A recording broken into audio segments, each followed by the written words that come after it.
All right, in these notes, we're going to be looking at solving two-step equations. So remember, when solving any type of equation, but specifically two-step in these notes, your goal is to get the variable by itself. So whatever your variable is in an equation, x, y, m, z, your goal is to get the equation so it just reads x equals some number, right? So you want to get the variable by itself. To do that, we're going to be using the opposite operation. So if it says plus, x plus something, we're going to do the opposite. We're going to subtract. And if it says multiply, we'll divide. Division, we'll be multiplying, and so on. And then we do this in the reverse order that it's happening to the variable. So if you look at example A, it says 2x plus 5. And you can see that x, if we find it, x here, is being multiplied by 2 and then added by 5. And so we have to go in reverse order. We're going to be subtracting 5 and then dividing by 2. So you want to start basically as far away from your variable mathematically that you can and then work your way back. So to start out this one, we're going to subtract 5 from both sides.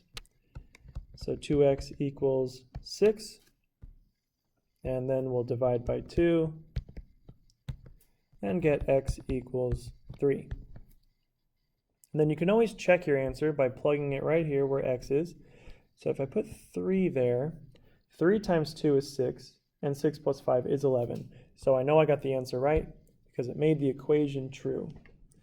And you can always do that with any answer, even just mentally. It's a great idea to just confirm your solution. Okay, example B, negative 3x minus 5 equals 13. So we start here with this minus 5 and do the opposite operation. So we'll add 5 to both sides. So negative 3x equals 18.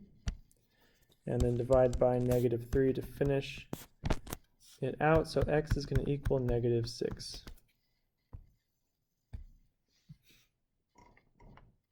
Okay, example C, 8 equals negative 2y minus 6. So here, even though it's written a little differently, out of order, we still look for the variable. It's right here. It's being multiplied by negative 2 and then subtracted by 6. So regardless of what the other side of the equal sign is doing, for two-step equations, we just work on the side that has the variable. So this minus 6 is what we take care of first. Going to add 6 to both sides. So 14 equals negative 2y. Then we're going to divide by negative 2.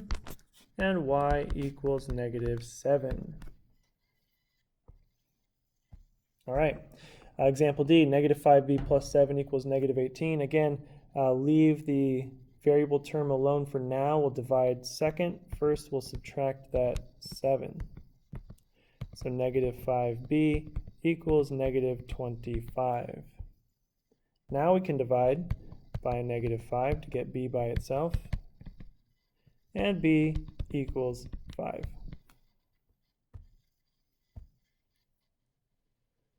Okay, 1/2 x minus 7. So I'll talk about this 1/2 in a second. First, we're going to add 7 to both sides. So 1/2 x equals 2. Now, whenever you have a fraction in front of the variable, you still divide.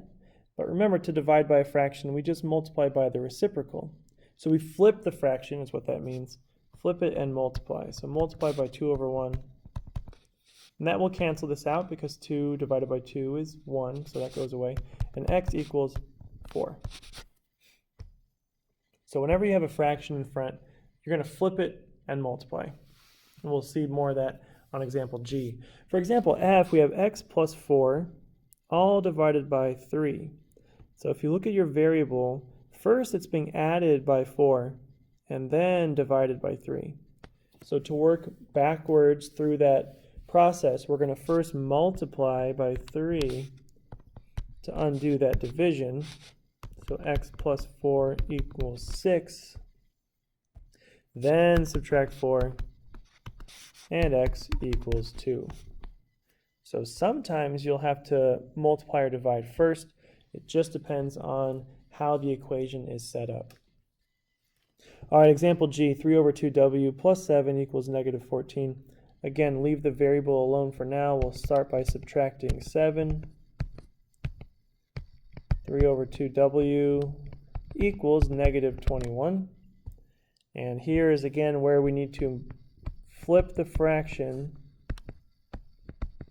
and multiply. So 2 thirds times 3 over 2, that cancels out. And w equals, now to do this multiplication, I recommend you just multiply the negative 21 by the top number, that's 2, and then divide by the bottom number. And you can also divide first and multiply second. It just, as long as you divide by the bottom number and multiply by the top number, the order doesn't really matter. Either way, here we get negative 14. Negative 21 times 2 is negative 42. Divided by 3, that's negative 14. All right, H, f over 3 minus 6 equals 21. Again, leave the variable term alone for now. First, we'll add 6. So f over 3 equals 27. And that f over 3, that's f divided by 3. So we need to multiply, do the opposite. And f here is going to equal 81. And again, we could check that answer by plugging it right here. 81 divided by 3 is 27, minus 6, that's 21. So use the opposite operation in the reverse order, and definitely consider checking your answers once you get a solution.